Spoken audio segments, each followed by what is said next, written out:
You ready?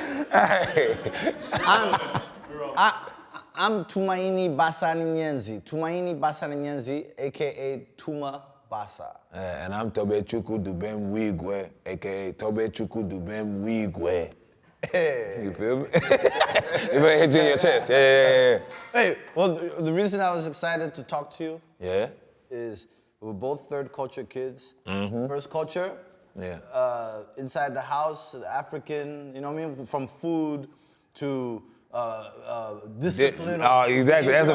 Why is that the first thing that you were about to say though? Why food and then after that comes discipline? How is that crazy? Because the thing 100%. Because even concept like what would be just spanking, you know what I mean? Like wouldn't be understood by the outside. Just would not be understood. And I'm being polite with this. The second culture is when you go outside. So inside, inside is the first culture. Second culture is outside. You go outside, exactly. Your hood, being black, 100%. hip hop, your particular school fitting in, sports. You know what I mean? Like your I call it your cafeteria identity, like 100%. the table you sit at when you go to the high school cafeteria. You sat with other football players, or the other, you know what I mean? Cool kids, nerds. Who get dressed, nerds, exactly. the artsy-fartsy, 100%. So then the third culture is that combination. And that's who we are. 100%. And then that usually manifests in adulthood because when you're young, you're a conformist. You're trying to be like everybody else. 100%. But when you get to a certain age, like 18, 19, it's okay to be non-conformist and your individual comes out. Like, 100%. You see what I'm saying? And you get to choose. And that's the thing about third culture kids. And you call it the superpower.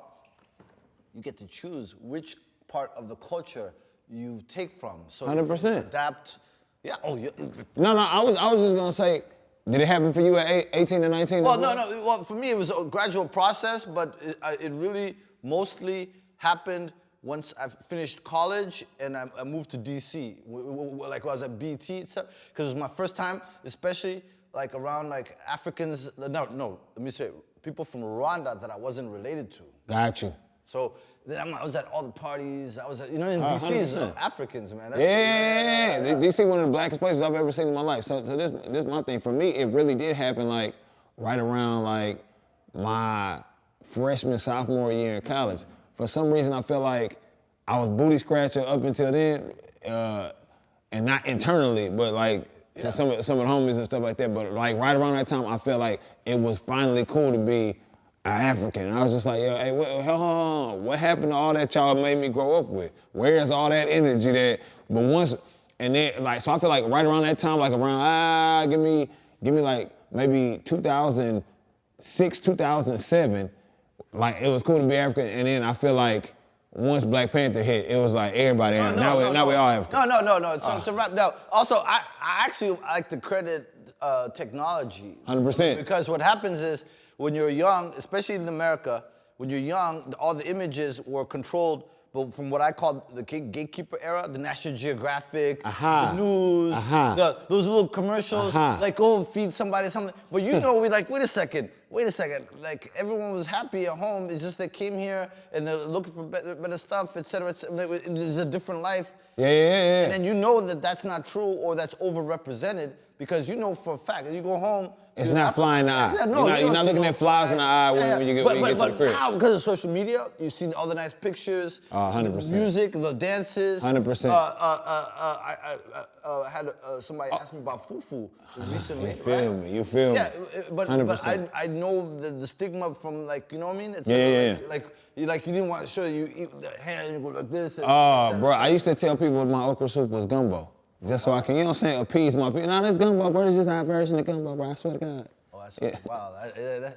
100%. Deep rooted until I figure out, who I was, my name meant something, all that type of stuff. So in first culture, you from Southwest Alief, Texas? 100%. Well, first culture, it depends on how you look at it. Even on the first generation born here, like my first culture at the house was with a mom who was from Uturu and a dad who was from Aka.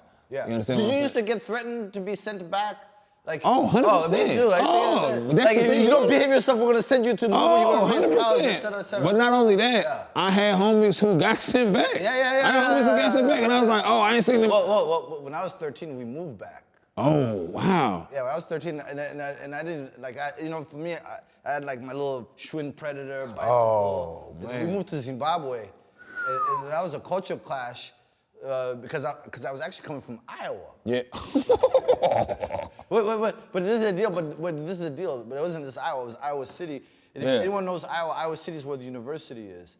So there's a lot of international students. So if you lived in married student housing, there was tons of people from all over the world. My babysitter was Panamanian. Oh, wow. The people from upstairs from Korea, and then you get bullied by these Ghanaian kids, Yao and Kwasi. 100%. You know what I mean? 100%. And then if you ride your bike this way, there's like Anna and Hoka from Tanzania. You know what I mean? So it was like very international vibes. You know. What's so crazy is that people think A-Leaf and they only think the hood, but A-Leaf is literally one of the most diverse places in the city of Houston.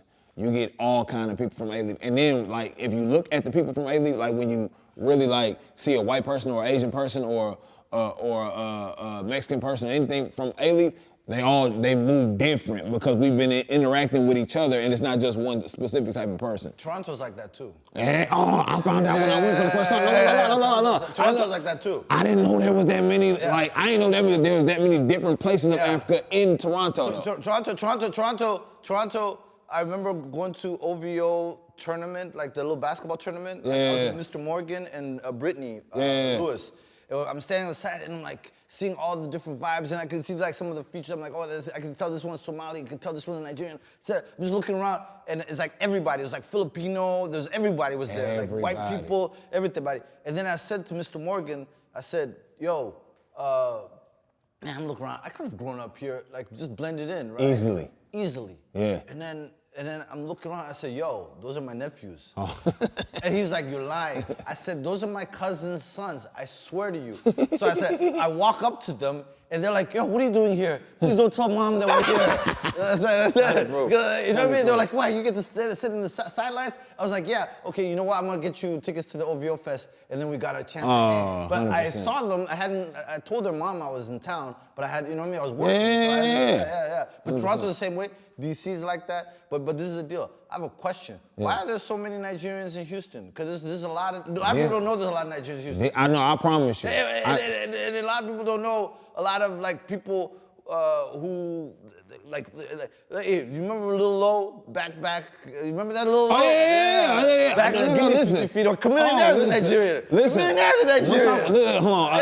So when I found out Lil O and Chameleonaires was Nigerian, I was like, oh snap! I did not know we was out here like this. Yeah. They were blending so well, but I was like Chameleonaire, like his stuff was specifically different because he ain't talk like everybody else did in his raps. So I was like, bro, I swear to you, I feel like he Nigerian. I used to tell my partners that. Then when I found out, I was like, there's no doubt in my mind. But what's your theory why there's so many Nigerians here? Oh, this is the hub. I don't know if you heard. Did you hear the story about Hakeem Olajuwon on why he came to Houston? All right, so they asked. So he had like an opportunity, I think, to go to like maybe a New York or somewhere up north. Yeah. Or Houston. Yeah. And this is how he chose like where he was gonna go to, I think, college. Oh yeah, because he played for the Houston Cougars. Yes. So they Fight Slammer Jammer. Literally, listen though. He asked the people like, yo, which place is hotter? And they was like, Houston. And Hakeem Olajuwon came to Houston just literally. So, so you think it's a Hakeem Olajuwon effect? Because I swear, I know for a fact. Do you ever watch that documentary about the Vince Carter effect on how Vince Carter impacted Toronto? I think LeBron executive produced it or something. No, I ain't seen that. Vince Carter, when he went to Toronto, because all the, like, whenever people would come, he started the nightlife. Like, there's a whole documentary. You gotta do the Hakeem Olajuwon effect documentary. That's you. You might have to edit. They might have to edit this out. No, edit this out. Don't edit this out. Listen close. Yeah. And if you're Nigerian in here, you probably can vouch for this. Every Nigerian in the city of Houston was I'm talking about die-hard Hakeem Olajuwon fans. So how about oil? Like, cause the thing is this. This is what I was thinking about last night. I was like, okay, if because oil in Nigeria, oil in Houston, if it's that, then that means that there'll be a lot of people from other Definitely though, yeah. like Saudi Arabia. So it may not be oil. I was just thinking, I was like, maybe. No, it's a lot of people with jobs in the oil industry for sure. Here in Houston, they do stuff with hand in hand directly with Nigeria too. That I know about too. Yeah, so 100%. Oh, okay. Oh, that's interesting. Because I'll never forget that. I know for a fact. And actually, you know what's funny is I will never forget. Like when I was at BET, this is the late '90s, right? Early 2000s. But South Park Mexican. The person who used to call me about his videos was like an African dude. And at that time, there was only a few Africans in the music industry. I'll remember, because when I got there, it was Datu, who used to manage Cypress Hill. Oh, wow. What's his name? Was it Roy Tesfaye, who used to work at Death Row Records? He was an Ethiopian guy. Oh, wow. This is like the 90s. Like, oh, bro, this is history. Barku used to manage Donnell Jones. She was Liberian. She went back to Liberia. That's Miata and Masa's cousin. Barku, who were the other ones? There was only they were like, I could count on my hands. Like, dog, to me, you like an encyclopedia. Well, the 90s, because the thing is this, because you probably, I'm guessing you went through what I went through, like what actually every kid of an African, because Daniel Kaluuya did a whole skit on it, Saturday Night Live, where he was like, I want to be an artist. And then your parents just like, oh, what? Are you crazy? Like, we didn't sacrifice. Yeah, we sacrificed all this so you can go do playground stuff. You want to do, because you know I was a rapper. Shut up lying. Okay, I wasn't a good rapper. Nobody actually listened to me. And I got like 3 spins on the radio. Oh, no, that's good rapper then. But that was in Zimbabwe. Okay, my bad. So when I came back to the States for school, well, ZBC Radio 3, B2B, because I have a whole theory. Because if I was born 1975, but if I was born 1995, 75, there was no way in the world I could have done what thing, because you had to be in the right city. 100 proof. Because you had to a big enough radio station to play your stuff, be around magazine editors or Access, A&Rs, the thing. But now everything's the internet. Yeah. So it doesn't matter where you are, as long as you like, you know what I mean? Like, 100%. Yeah. So when I was saying that, of course I'm being loose in terms of being loose is a goose. But what I'm saying to you is this: what was I saying? He was going though. It don't matter. Yeah. It doesn't matter because I already lost it. No, about your parents and like. 100%. Yeah. Because so did that happen? I know it happened to you. Yeah, 100%. It definitely happened to me. When I told, bruh, but I tell people all the time, Nigerians have mastered the art of over-dramatic negative encouragement. Over-dramatic. So I said, Mom, I want to do. It started with a nonprofit, and the first thing she said when I said I want to do a nonprofit is, are you hitting the? Who wants to do non-profit? Tobe, how can you be making money doing something like that? Tobe, you're telling me, God, why hast thou forsaken me? What did I do? What type of cost are you trying to bring to my life? And I'm just like, bro, I just want to start a nonprofit. I want to help people find their purpose. Tobe, what is your own purpose? Is poverty your purpose? So I'm just like, so that type of, bruh. But this was just off of wanting to do that. So then, like, as the vision grew, and I was like, yo, Mom, I'm gonna do music, I'm gonna be a rapper. Can you imagine? Tobe, you're telling me that you went to school for 4.5 years to do rapper. Jesus. But she's supportive now. But listen, this how I promise you, and it might just be my. Well, she's in your videos. Yeah, 100%. Watch it. It might just be my Nigerian parents though. I don't feel like it's them literally saying, hell no, you can't. There's no way. I think it's them just understanding that all the stuff that they had to do to sacrifice to get here, everything that they had to go through, which we probably can't even say legitimate. You know what I'm saying? We can't say exactly how they got over here. Well, because even certain words like papers. Nobody says papers. I said papers, you know exactly what I'm talking about. No lie. So they think, I went through all of that. You need to do, getting here was the risk. It was I need you to do something safe. I need you to do the doctor, the lawyer, the engineer. I need you to do, come on, don't do me like this. But what part have you taken from yourself now. Like even now you use your name for, you know what I mean? For, as Yeah, an yeah. artist. Use your name. You don't use an 100%. Alias or a pseudonym or thing. I'll be honest. What parts have you taken into adulthood in terms of your acculturation, right? And your legacy and your descendants, what part comes from your hood?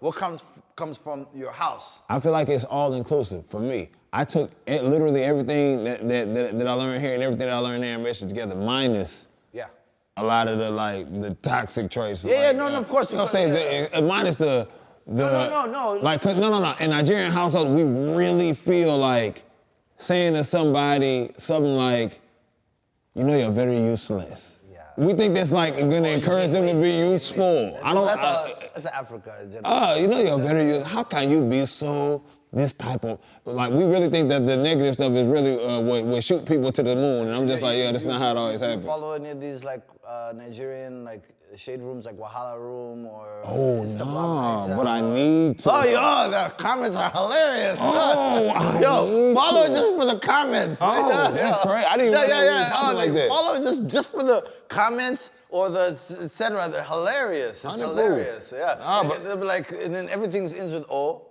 Yeah.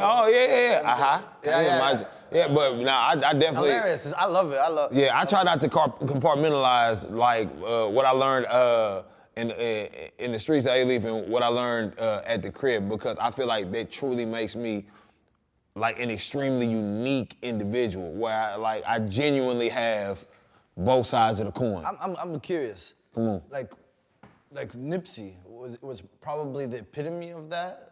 100%. You know what I mean? Like he is the epitome, because you see a little bit of here and this and here, and he's still loyal to this, and his dedication to this, et cetera, et cetera. Did you have a particularly strong like connection with, like when you listen to his music or follow? 1,000. I promise you, before in R.I.P. Nip, before he passed though, he was, cause I'm like at the core of me, the Nigerian part of me is truly not impressed with the majority of like what I hear, like what I sense and feel in music and stuff like that. But I promise you, Nip could say the most complex thing extremely simple, and I would feel it in the core of my being, because I'm like, yo, he's speaking a language that I really understand and I believe and I grew up with. And it ain't about cripping, it ain't about none of that. It's about like real life, like how you handle, how you move and type of stuff, like that type of stuff. And then you can just see it was like, yo, my man is a very principled guy. He's a very principled human being, and he moves, lives, and dies by those principles. 100%. And I knew him like from Hustle in the House days, you know what I mean? Yeah. We always kept in touch, et cetera, et cetera. And one of the things I really enjoyed just from knowing him and et cetera is that he was very firm in terms of duality. Yeah. He was LA, but he was Habesha as well, and he was this, and you know what I mean? He was he was hip hop, he was a student of the game. He loved it. You know what I mean? So I think he was one of the people who kind of broke those barriers 100%. And made it okay. And actually, I believe that, and then I'm gonna take it to technology, because especially with Breakr and everything, is that now the world is getting smaller. 100%. So now it's not mattering if you coming from Zambia or if you're coming from Galveston, or you know what I mean? Because if you think about UGK, they had to go in order to succeed. Port Arthur, they had to come to Houston, because Houston was like the third or fourth largest city in America and already had Rap-A-Lot, and had the infrastructure, had the box, KBXX, you know what I mean? Had the infrastructure already, et cetera, et cetera. Yo, Tuma know every single nuance of the game. This is so crazy to me. No. This is. If there was hip hop Jeopardy, this man would destroy every single person. No, because the thing is this. This is one of those special markets. Because it has unique culture. Because we're talking as individuals, the superpower. Come on. Let me tell you the superpower. Let me tell you the superpower. Because you said it. You said before about the superpower being the thing. Having the two cultures. Come on, talk to me. All right. Is intercultural competency. Yeah. Right? Is that because every day you had to go in between cultures as a kid, as a I know teen, exactly what you're saying. As a thing. So you mastered like your telephone voice, you know what I mean? 100%. So the whole code switching, what they call code switching is actually deeper than that. It's like you built a competence and you could talk and you could like give a dap or whatever, however, naturally, right? Because this is you. Yeah. But then what happens is you build cross-cultural capacity. Right? So now, as you grow and grow, you can adjust, you can acclimate, you can travel to other places, you can pick up what's culture and what's character.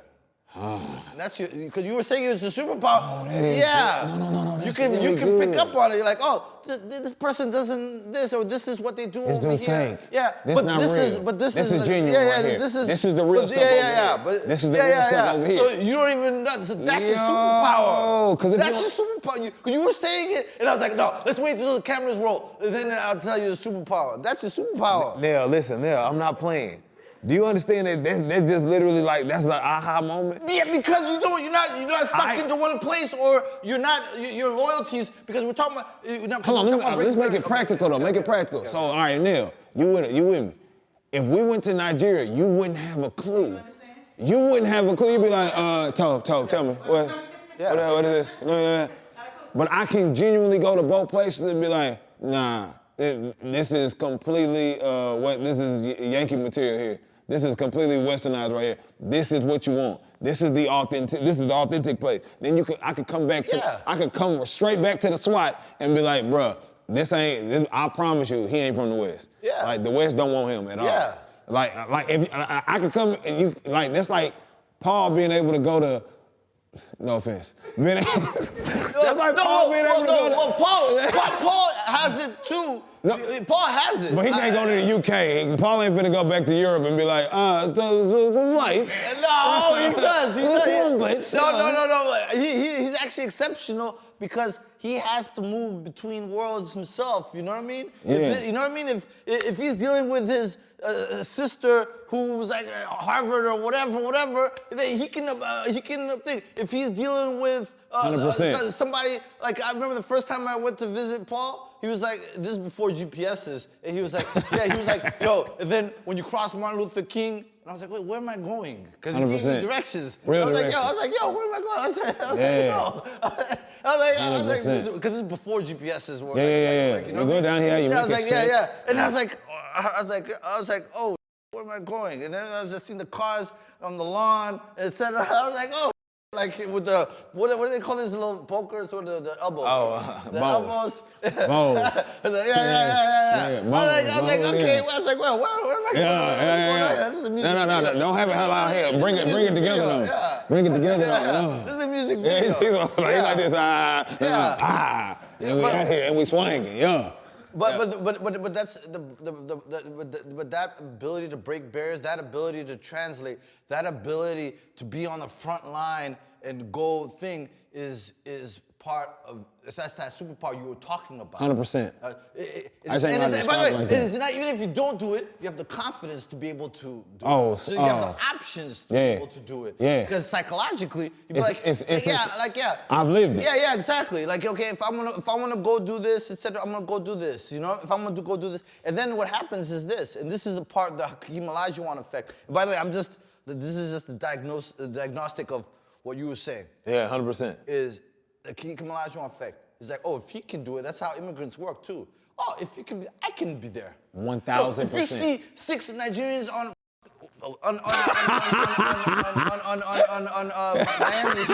Miami Heat, and you're like, oh, I can do that. So if you see Christian Okoye, the Nigerian Nightmare on the Kansas City Chiefs, you're like, oh, I can do that. Promise you I can play ball. And with black people in general. 100%. When we see like one of our own and somebody who reps, like, oh, I can do that. I can do it. And that's the importance of being a positive. Bruh, I learned a long time ago, you can only be what you see. Yeah, 100%. And once and that's the thing, once we exposed to it, like, bruh, I ain't learned about investments and stocks and stuff like that, and crypto and stuff like that, until I was in my 30s. And I'm just like, bruh, how I ain't know about, but now that I'm seeing how to do it, I'm just like, oh, I gotta put everybody on. Well, and go ahead. We did a traditional wedding, and in Rwanda, we decided to do our traditional wedding in Rwanda, and the guys who shot it, afterwards, I asked them, I was like, yo, where did you learn how to shoot and do the editing and all that stuff? They learned it on YouTube. 100%. Because they were able to learn better that way. Yep. But if you're trying to get into some film school, or maybe they wouldn't be accepted, or maybe they wouldn't have the money. Definitely. So that's how we learn, and that's how we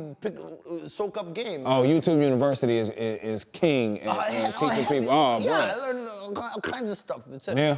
So exactly. Yeah. They had to learn how to produce. I don't know how much stuff from YouTube University. Yeah, no, but it's real. Like, and that's why I said if I was born 1995, I kid you not. I'm not gonna not say that because that's like controversial. I was gonna say, I could do like whatever Kanye or Drake or whoever. I could have done that but I was not born. Those opportunities. Yeah, no offense. He definitely could have been Kanye. And by the way, the next generation, but the next generation is gonna have even more. Oh yeah. But breaking barriers, but how about like breaking songs or breaking as an artist? Yeah. You know what I mean? Yeah. Like you're going through that process right now 100%. in terms of all the different milestones and kind of life landmark type of vibe. Yeah, et cetera, like, you know? But I really feel like the internet has played a huge part in the fact that we've been able to achieve so much and like grow our reach so far, just because like there's people that would have never been able to see what it is that we're doing had social media not been a thing. But do you think that messes up the game? Oh hell no. I think it gives the person who's creating the stuff way more opportunity than you could have had with more opportunity, but now there's more people. Definitely. But now there's also more lame stuff. Oh, 100%. And then also is I used to call it in the music programming like information pollution, right? Oversaturation. Where you're like, okay, now I can't even get to the good stuff because it's all the bad stuff is polluting. Nah, you can't say that, because if your stuff is really sweet to people and it's unique, it'll cut through the trash. But how about my brain has so much capacity. Yes. And there's so much music and there's so many artists and there's so many like movements, etc. How do I keep up? How do I be a part? How do I get to the cafeteria and we're talking about the same thing? Like, you know what I mean? Like someone who's huge to you is not huge to me. So how was you finding out about music back then? Oh, well, back then it was all centralized. It was like the Soviet Union. Where this man is sick. It was. It's like there was your local radio station, and there was one that played the kind of music that you liked. Yes. There was MTV, BET. There was like 3 magazines: Source magazine, Vibe magazine. There was like, you know what I mean? So there's. Okay, so you're talking about major stuff. All right, so I'm gonna speak from underground. Exactly. Even so underground. In the city of Houston, when I'm about to flex. Flex. When new music from the Color Changing Click came out, when new music from Lil Flip, when new music from Big Mo, Big Hawk came out, like you can only get that from somebody who had it or heard it and be like, bruh, have you heard the this? And I'm just saying, that type of stuff is still alive to this day. Yeah, but that's what made Houston special, because at 100%. that time, where you had screw tapes and you had, you know what I mean? Like that's what made Houston special. When I was at BET, we played Wanna Be a Baller, Shot Caller. Okay? Oh, you want me to tell you what happened? Come on. I used to do the chyrons. Like, so you know where it says Lil Troy featuring Fat Pat, right? That was me. That was me. If you ever read that was me, right? So he said, so I accidentally put Lil Troy featuring Fat Rat. We got a whole bunch of phone calls. Oh, we going in. Like people were like, he had just passed away. Yeah. They were like, you disrespectful. It was a mistake. It was an error. Yeah. Like, you know what I mean? It was an error. No room for error. No room for error. They called in, and then they were like, yo, you need to change that chyron right away because like, nobody knew that Fat Pat just passed away. Yeah. And et cetera. Very sensitive to the culture. Yeah. Oh, 100%. it all came from 713. Yeah. You know what I mean? I don't even think 281 didn't even exist at that time. Yep. And that's when Hawk was still alive. Yeah. Yep. Oh yeah. Oh no, this is definitely This is because we used to play DJ DMD the 25 Lighters. I'm like, oh yeah. Oh, I got a story for you. Come on. I got a story for you. My man really here. He really here. I got a story for you. So I was catching up on your music, and you had that song. You did a cover of "This World Is Not My Home." Yeah. Oh, Right? come on, talk to me. Okay, so my grandfather loved that song. Okay. He used to love the Jim Reeves version. Yeah. So what happened was I Googled, and it's like, yo, what year was the Jim Reeves? Did he do the original? Because I know I used to sing it, and then, because my grandpa was a pastor. So he used to listen to, in Africa. Hymns. Yeah, but it wasn't, but it was like country music, but it was like country gospel. 100%. Yeah. Come on. So wait. So wait. Oh man, I don't have my phone because what happened was, so I Googled it. Yeah. And Jim Reeves didn't sing the original. That was 1962.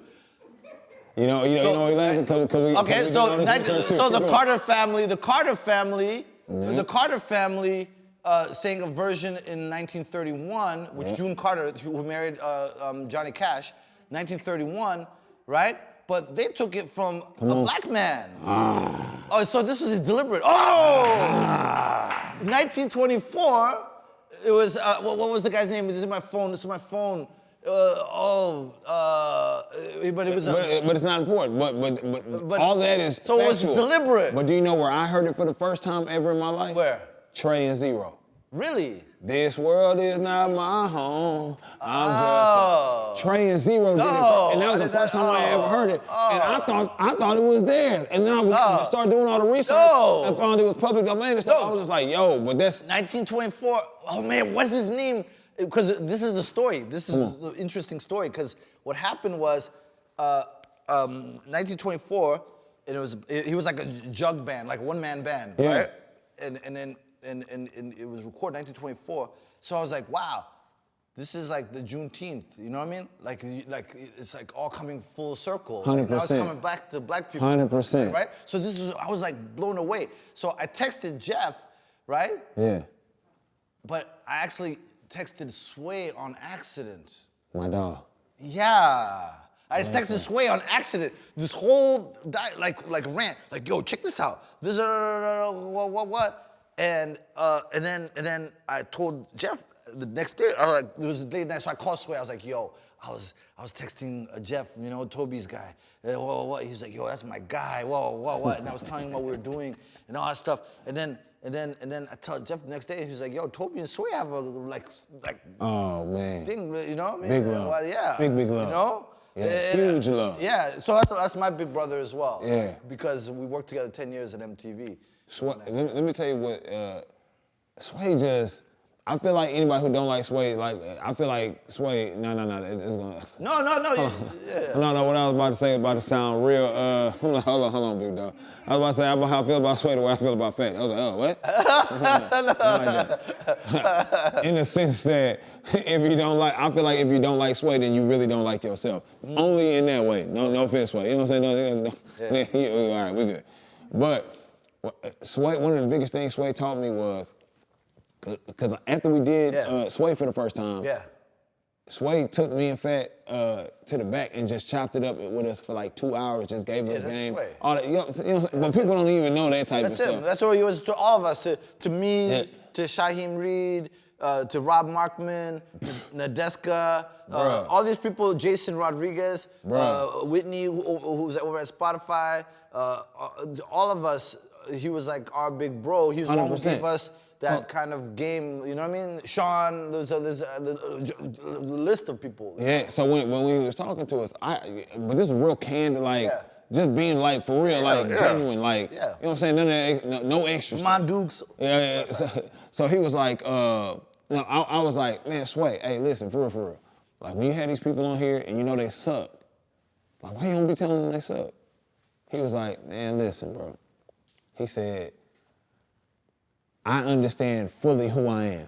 I understand the platform that I have.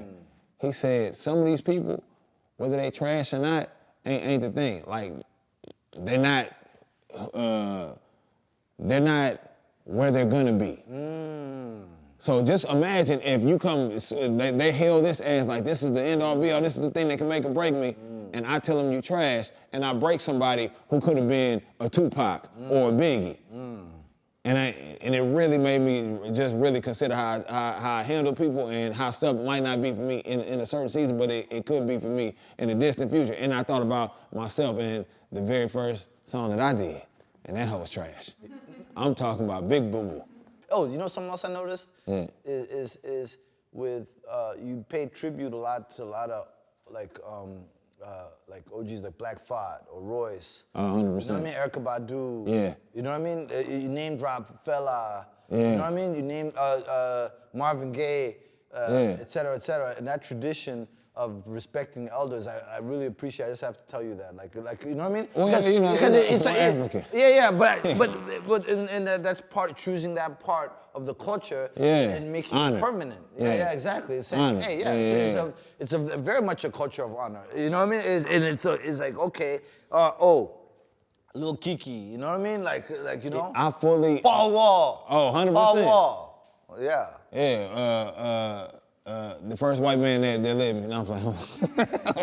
No, what I'm saying, look, I'm fully aware of all the people that helped shape who I am as a person. I'm fully aware of like all of that. So I'm not gonna act like, yo, I just got this vernacular and this like perspective on my own. This is not something that just like happened. All these people, like even Paul, Kiki, Erykah, Royce, like how he rhymed, how Black Thought rhymed, the supernatural penmanship that they got. Yeah. Like, yo, I look at that, I study that, I try to do my stuff on the same type of level that they do. I try to be as witty as Paul. The song that inspired me to do a song with Paul was literally a freestyle that he did. Now, besides the other stuff, we was riding doing the video, and he said,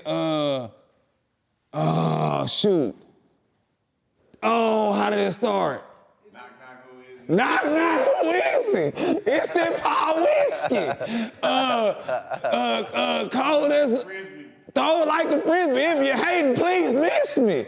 I was just like, bruh, I gotta do a song with Paul, man. That's in my, like, bruh. And people from, if you're not from Houston, you can't feel it like I feel it. But I'm telling you, it sounds simple to some people, but I'm like, bruh, you don't, just cause you're not from here. When I heard that, I was like, hey, see if we can get a song with Paul. Oh, wow. And then, man, so it was just an honor to do that type of stuff, man. But I always try to, like, show people, like I promise you, this ain't just happened by happenstance. Like, I know exactly the people who came before me and how they shaped who I am, parents included. I have a question. When you went to play football Yeah. Texas, did you listen to a lot of Dallas music when you were out there? Did you have to soak up all the... Yeah, and I was about to say unfortunately, but some of that Dallas music go extremely hard. It's hard. It's hard. Everything from Mr. Hit That Hoe to Oak Cliff, That's My Hood, to Southside the Realest. All of it. I would like it, but when you there, the only thing that, like, so Houston and Dallas is two completely different cultures. I know. Trust me, I know. Completely different cultures. Yeah. Houston, we post up, we chill. Dallas, they hit the flex, they the get D-Town boogie. They get busy. It threw me off the first time I was in Dallas and I was at parties and stuff like that, and I was just like, yo, why are they dancing? Why they battling the girls? And then I've never seen men try to like outwork the girls, and I'm like, hold on, let's just dance behind them. Now, so many people get, but so many people blowing up. That's Dallas and Houston is big. 100%. You know for a fact Texas is much bigger. Yeah. Right? Oh, 100%. Not everybody's gonna, like we said, to Port Arthur. Not everyone's gonna be from a big place where you have all these clubs and all these DJs. Why is something like a Breaker important for somebody who may not have that kind of access, but has the talent, has the hunger, has the love, has the vision, et cetera, is what, in your opinion, why you think something like a Breaker is so important? I think it's huge because it gives you an opportunity for people who can be from where you're from or not from where you're from, but who can feel what you're doing and like genuinely support and genuinely put you on platforms. Like there's there's this one chick that I just got put on in Houston who is hard as concrete. Who's that? No, she's it's a chick. Who? Yes. Yes. Bleeding down the block, taking, oh, I forgot what she said, but I'm talking about hard. But like on a platform like Breaker, like I could genuinely say, hey, I promise you, this is using my superpower. Yeah. This is authentic to the city of Houston. That's real Houston right there. That's no other outside influence. That is purely the city of the Rockets. That's purely the Oilers. That's purely 59, 45, 288. That's all us right there. Yeah, but a platform like Breaker gives people an opportunity to genuinely, genuinely. I 100% agree, because especially when you don't feel like you've been heard enough, and which never stops, right? Which never stops. But in that early itch, and that frustration, et cetera, to be able to go somewhere and have the ability to be seen and not overcrowded and to surface. I always do stuff from a practical, like personal stance. So even with me, so having somebody like Dave Chappelle, Erykah Badu, Black Thought, all these people like genuinely repost my stuff, shout me out, like that stuff took my what I was doing to a way wider audience. But with a platform like Breaker, you have you have somebody you have a company who facilitates those type of genuine relationships. Well, for me, like in the work that I traditionally do, like music curation, etc., is you always want to break, because that's like you're re-upping the culture, like, right? You're always trying to break something, you know what I mean? Etc. Whether it be breaking a song, breaking an artist, breaking a movement, 100%. right? Breaking a movement, which is the most exciting, because that's history right there. Breaking a movement, breaking a continent. Like right now with African music, like popping, like people discovering Afro beats and Amapiano out of South Africa, or Genge out of Kenya, or Bongo Flavor out of Tanzania. So breaking a continent. So what happens is this, is that you always want to be the turnkey moment, because something never genuinely breaks. There's always someone who got there before you. But what you just said about Chappelle or Badu or Breaker or whatever, 100%. Turnkey moments. What's the moment that unlocks that door to that big house? To the big world. Yeah. So that's what you want to be, is almost like a tipping point, right? 100%. It's like, because of course, it already existed. You could take a song from 0 to 20. Somebody else takes it from 20 to 40. Somebody else takes it from 40 to 60. Then they're on the Grammys, and everybody's grandmother's watching. Not grandmother, grandma, young people, everybody's watching. And then it goes from 60 to 80, and then you're on the Super Bowl, it takes it to 80 to 100, and then you're doing this, and then you're Michael Jackson. You know what I mean?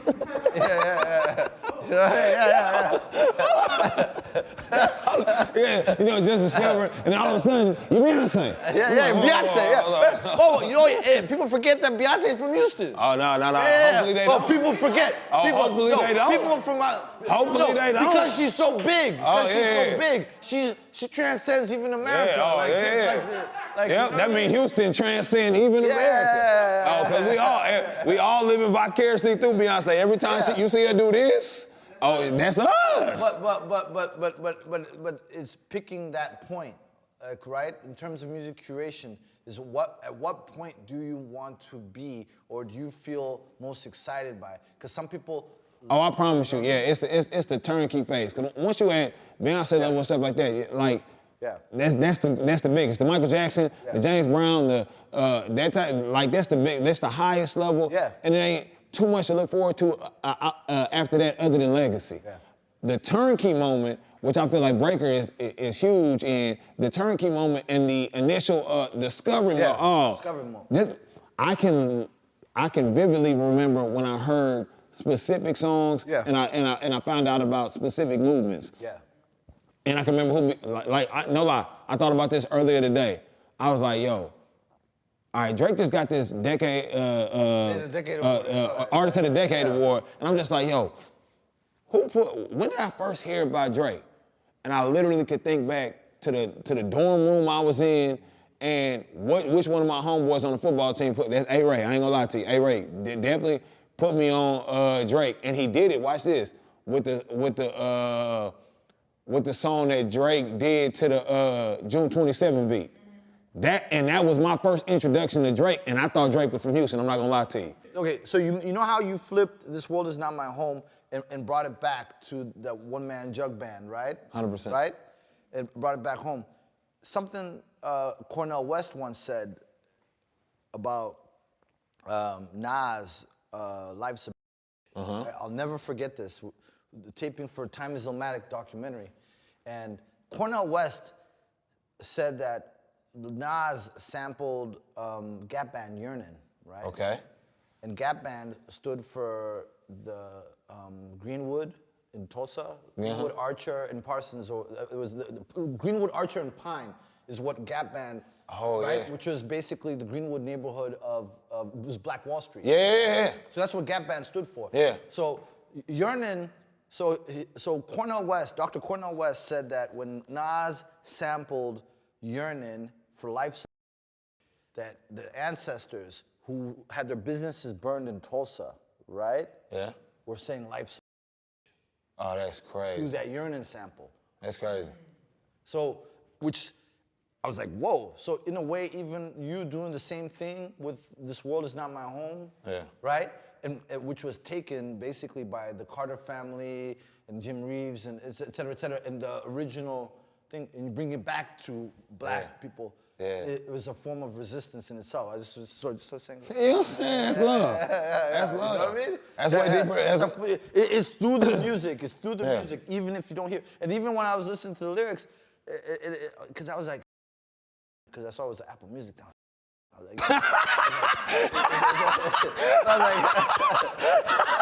like, oh man. Like, but even though you're talking about like representing for those who have lost their life, those who lost their life in this land of the living, I was like, oh man, like we got this. So the music as resistance, like that's like, you know what I mean? Like it's a powerful tool. Nah, I strongly feel like that's one of the greatest forms. I feel like music is one of the greatest forms of resistance. Then I feel like economic power is definitely another form of. That's 100%. Great resistance, but music for sure, to me, is the most influential tool in the world. So I just try to make sure for me, I try to make sure whenever it is that I say something, that I say something. You know what I'm saying? Because there's a lot of people who might not say something, who might not feel the need to say something.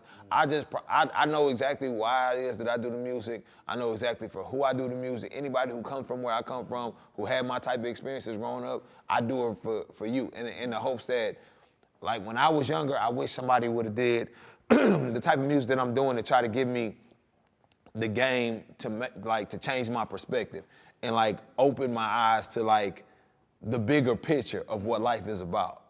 But people were doing that music, but it may not have been getting to you. 100%. Yeah. 100%. Yeah, you know what I mean? Yeah. So that disconnect. Yeah. You know, because a lot of that was happening, but in multiple undergrounds, or not getting on the radio, or you know what I mean? Or not getting played in the clubs. Yeah. You know what I mean? 100%. Because they're not gonna go and play like Talib Kweli talking about 100 proof, like the revolution in a club. 100 proof, which is why I feel like it is my responsibility to keep the resistance in. Well, there a form of resistance. You know what form of resistance I believe that you're doing? Come on. When I watch your videos, and I see your wife having a verse, I said that's breaking a barrier. Maybe with KRS-One, like, you know what I mean? Like a long time ago, KRS-One, what's her name? Miss Melanie or Miss Melody? Like, we don't see people like our form of we don't see somebody having unless the wife was already known as an artist. Yeah, no doubt. You don't see that happen. No doubt. And kind of creating that family energy and portraying a family that is not sacrificing anything. Disconnect from the culture to be safe and protect in the suburbia type. Because when I say suburbia, I'm not talking about the physical suburbia. I'm talking about the cultural suburbia. Where it's like a bubble. You know what I mean? Like, you're still connected to the culture, bringing the kids up in the culture. The wife has a voice and is a big part. Huge of that. voice. No, huge voice. But I think that's a form of resistance. Yeah. You know what I mean? Because that's not the norm. Well, for me, I don't feel like it's, to the world, it might look like resistance. For me, it's just life. It's just normal life. Well, that's authenticity. Yeah, That's why it exactly. connects. Yeah. That's why it connects. Because you're not trying to be somebody who you're not. 100, that's literally all That's I'm why trying. it connects. The only thing I'm trying to do is just be myself.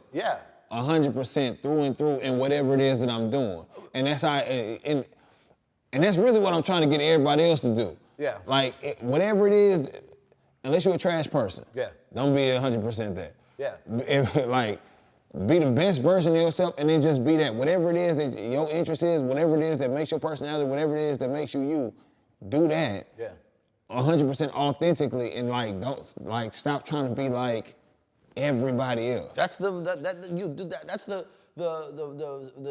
motivational speech I was giving right before this, and you saw me in the back. You saw me talking to myself.